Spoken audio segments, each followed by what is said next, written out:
अत्यधिक भावुक कर देने वाली कहानी कानों में कंगना, जिसके लेखक हैं राजा राधिका रमन प्रसाद सिंह। किरण, तुम्हारे कानों में क्या है? उसके कानों से चंचल लट को हटाकर कहा। कंगना? अरे, कानों में कंगना? सचमुच 2 कंगन कानों को घेर कर बैठे थे।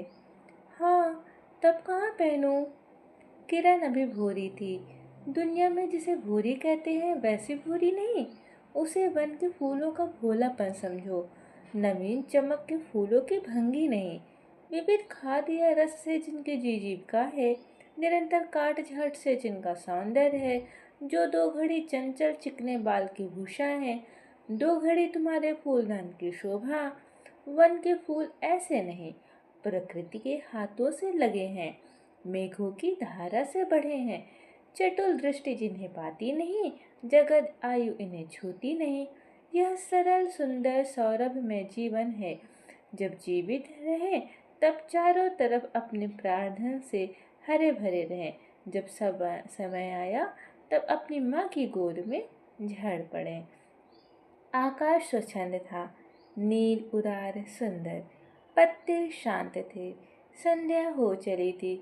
सुनहरी किरणें सुदूर पर्वत की चूड़ा से देख रही थीं। वह पतली किरण अपनी मृत्युशैया से इस शून्य निविड़ कानन में क्या ढूंढ रही थी? कौन कहे? किसे तक देखती थी? कौन जाने? अपनी लीला भूमि को स्नेह करना चाहती थी या हमारे बाद वहाँ क्या हो रहा है इसे जोहती थी। मैं क्या बता सकूं? जो हो, उसकी उस भंगी में आकांक्षा अवश्य थी।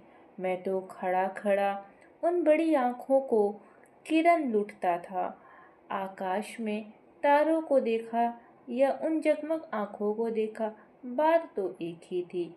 हम दूर से तारों के सुंदर शून्य झिकमिक को बार बार देखते हैं, लेकिन वह स्पंदन निश्रेष्ठ ज्योति सचमुच भावहीन है, या अपने ही आप अपनी अंतर लहरी से मस्त है।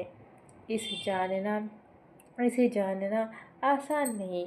हमारी ऐसी आंखें कहाँ कि उनके सहारे उस निगूढ़ अंतर को हम समझ सकें।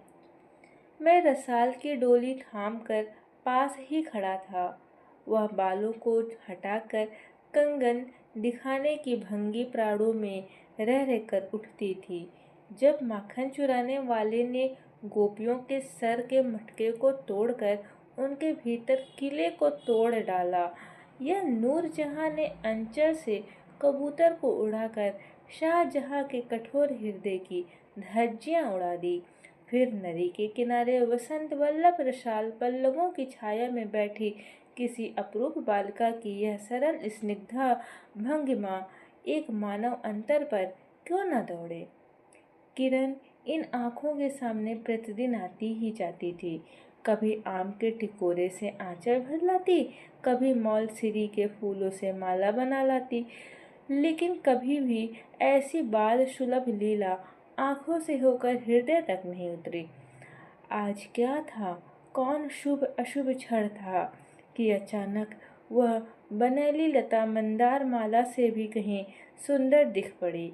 कौन जानता था कि चाल से कुचाल जाने में, हाथों से कंगन भूलकर कानों में पहनने में इतनी माधुरी है, 2 टके के कंगन में इतनी शक्ति है।